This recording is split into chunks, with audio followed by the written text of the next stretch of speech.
Welcome to the Kelly Kitchen, where we're baking up a family favorite today, Jewish apple cake.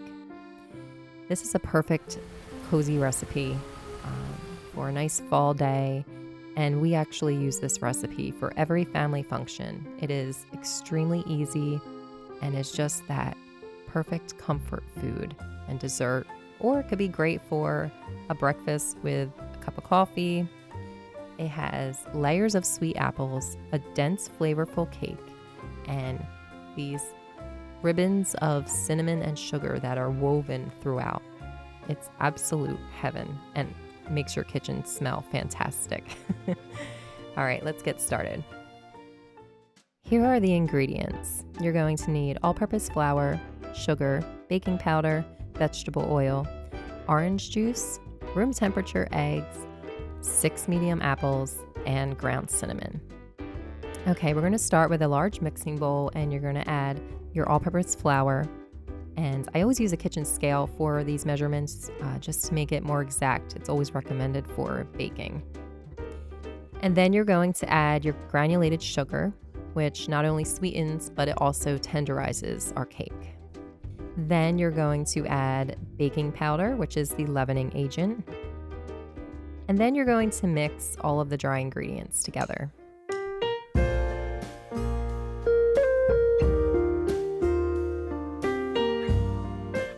After you mix the dry ingredients, you want to pour in vegetable oil, which adds moisture and it helps to keep the cake tender.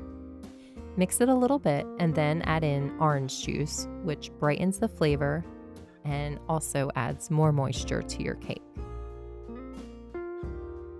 Finally, you're going to add 4 room temperature eggs, and this gives your cake structure. And the reason we use the room temperature eggs is because it helps to mix into the cake batter more evenly and disperse throughout so that you don't have to overmix the batter. Because when you overmix, it results in a chewy, tough cake structure. So this way it incorporates fairly easily and you get that light, even though it's a dense cake, it's very tender.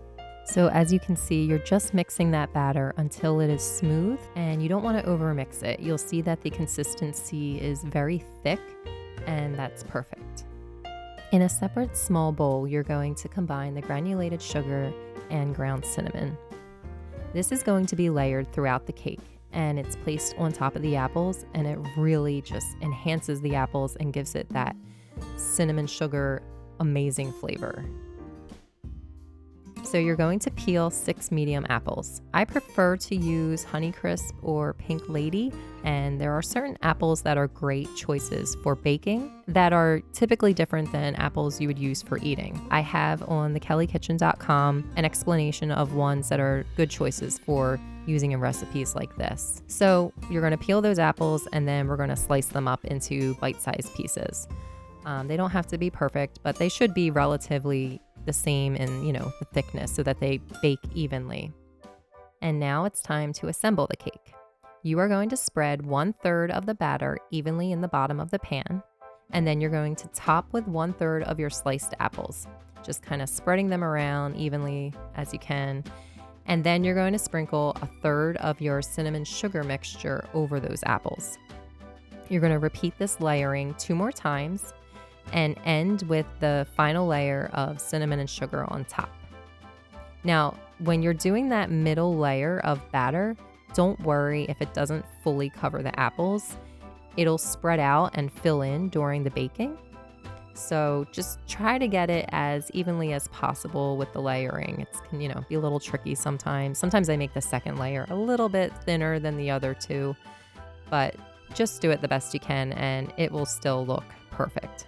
When putting the apples on in the layers, I just like to toss mine about and kind of give it that rustic look, but you can make it more organized if you want. Just be creative and do what works for you, and it'll taste great either way. This cake takes 60 to 90 minutes to bake, and mine usually takes about 70 to 75 minutes, but all ovens vary.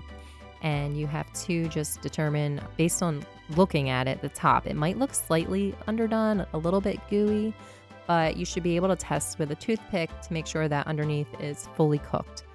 And it will depend on the moisture level of your apples. If they're extra juicy, your cake might take a little bit longer because all of that water is released into the cake and it just takes a longer time for it to cook fully through. So that's why there's such a big range between the 60 and 90 minutes.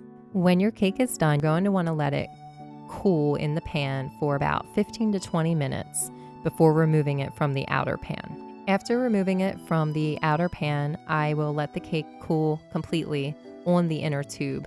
Usually it takes several hours. And then I will take a butter knife and run it around the bottom of the inner tube pan to lift it out onto your serving plate. So you just want to be careful with that because, it is a little terrifying that you're going to break the cake. But usually it'll just lift right off. And again, I love the baking spray with flour. It really does a great job at just releasing it. This cake is so wonderfully moist and tender. And with these layers of spiced apples, it's really a perfect treat. You can find the full recipe and the detailed instructions at our website, thekellykitchen.com.